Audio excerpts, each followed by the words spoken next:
Hello viewers, শুভ সন্ধ্যা। এখন আমি পিঠা তৈরি করব। এখানে এখানে দুধ দিচ্ছি। আগে প্রথমে দুধে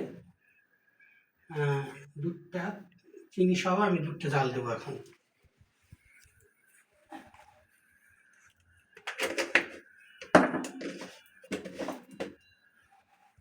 ভিডিওতে সাহায্য আমার ছেলের বন্ধু অর্থাৎ এই আছে কুয়েটে পড়ে, আসছে এখানে এসে আমাকে ভিডিওতে সাহায্য করছে। এখন আমরা জল দেব।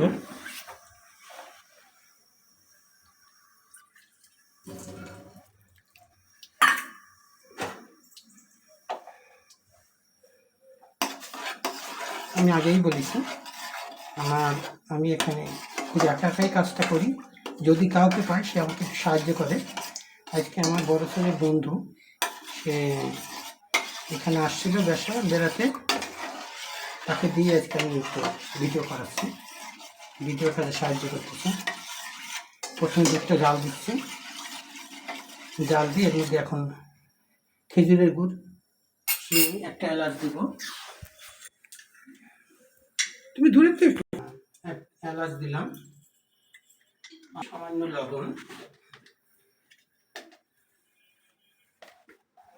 লবণ, চিনি দেব, দিচ্ছি।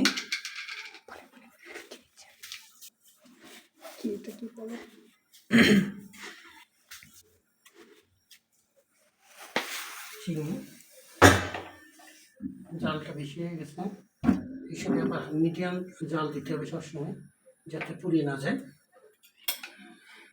চিনি দিলাম, কিছুক্ষণ নাড়াচাড়া করবো।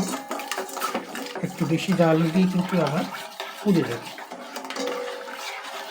জাল দিচ্ছি এখন।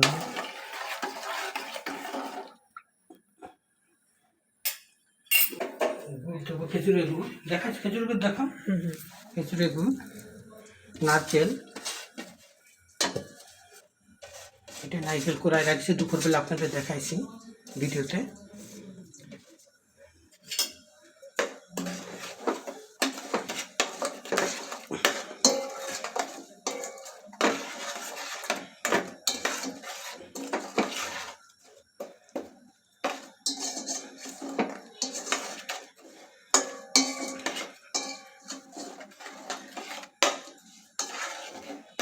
ধরছেন?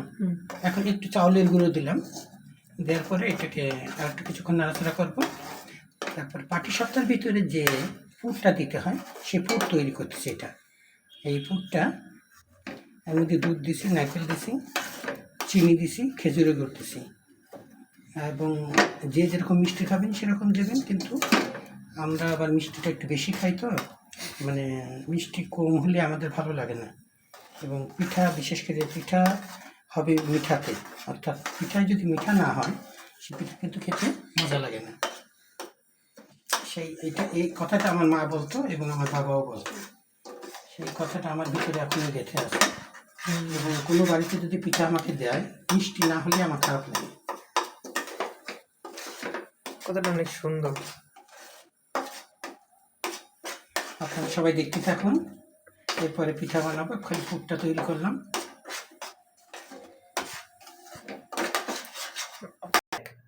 হ্যাঁ, এখন আমি চাউলের গুঁড়ির ভিতরে কিছুটা আটা মিশিয়েছি, চাউলের গুঁড়ি এবং চিনি আর একটু লবণ সামান্য। আমি তো আগেই বলেছি মিষ্টি যে পরিমাণ খান সেই পরিমাণে দেওয়া উচিত, কিন্তু আমার মিষ্টিটা একটু বেশি খাই, এই জন্য আমরা একটু চিনিটা বেশি দিচ্ছি। এবং চিনি এবং গুড় এবং দুধও দিচ্ছি, এর মধ্যে গুঁড়ো দুধ দেওয়া আছে। এখন আমি এটাকে মিক্সার করবো। বলো এখন আমি কিছুটা ময়দা অ্যাড করতেছি চালের গুঁড়োর সাথে। এখন এর মধ্যে খেজুরি গুড় দেব। খেজুর গুড়টা প্রথমে গুলিয়ে নিলাম।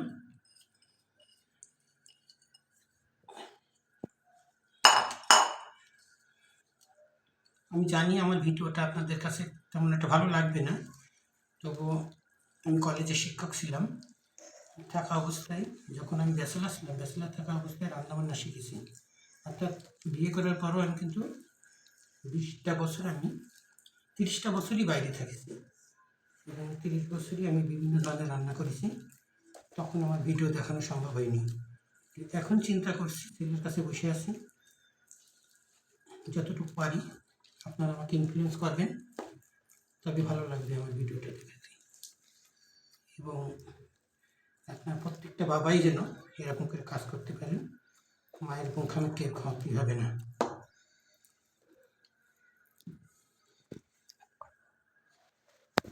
সন্তান তখন দুইজনেরই সান্নিধ্য পাবে এবং আমার দুই সন্তানই আমাদের বাবা মায়ের দুজনই পুরোপুরি আদর পেয়েছে, যার জন্য তাদের লেখাপড়ায় কোনো ঘাটতি হয়নি।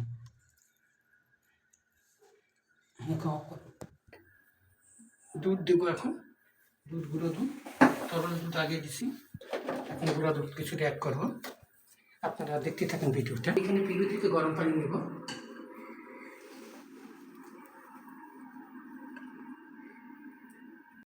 এখন আমি পিঠা বানাবো।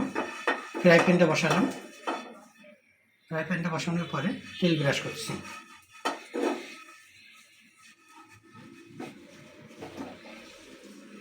তেলটা যদি ভালো করে ব্রাশ না করি তবে পিঠাটা ভালো হবে না।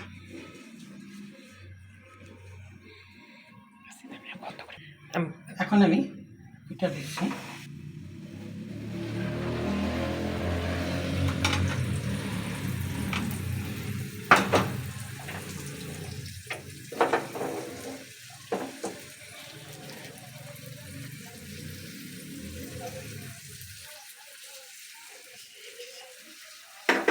হ্যাঁ, ব্যাটারটা দেখেন, ব্যাটারটা কেমনভাবে তৈরি করেছি। ব্যাটারটা এরকম একটু হালকা পাতলা হবে আর ঘন হবে। সবাই দেখুন, এভাবে ব্যাটারটা তৈরি, আমাকে দেখো এভাবে ব্যাটারটা তৈরি করবে, তবে আমাদের পিঠাটা সুন্দর হবে। এর মধ্যে পুর দিব, একটু শুকাবে। এখন দিয়ে বলেন দ্বিতীয়টা। হ্যাঁ, এখন আমি এটাকে তৈরি করতেছি, এর মধ্যে পুর দিব। দেখুন আপনারা ভিডিওটা, জালটা মিডিয়াম সাইজে রাখবেন। এখন পুর দেওয়ার আগে আমি অন্য সিস্টেমে করি, এটাকে উল্টাই দেবো। দেখেন ফোর ফোর উঠতেছে, ফোটা ফোটা, তার ছিদ্র হচ্ছে। ছিদ্র যত হবে পিঠাটাও তত সুন্দর লাগবে দেখতে এবং খেতেও মজা লাগবে এবং আপনাদের কাছে বেশ নরম লাগবে পিঠাটা। এখন আমি এটা, যেহেতু এসের জাল, গ্যাসের জালটাও একটু সমস্যা হয় চারিদিকে, এখন আমি এটাকে উল্টাই দেবো।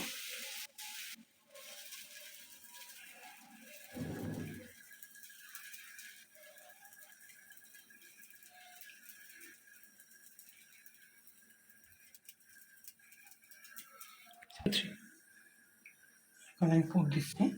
দেখুন পুরটা কত আমরা ভরে দিই যাতে খাইতে মজা লাগে। পুর যত ভরে দেবেন ততই মজা লাগবে। দেখুন কি সুন্দর পাটিসাপটা তৈরি হয়েছে। 2 পাল ভিজে দেবেন, তাহলে ভিতরে কোনো কাঁচা থাকবে না।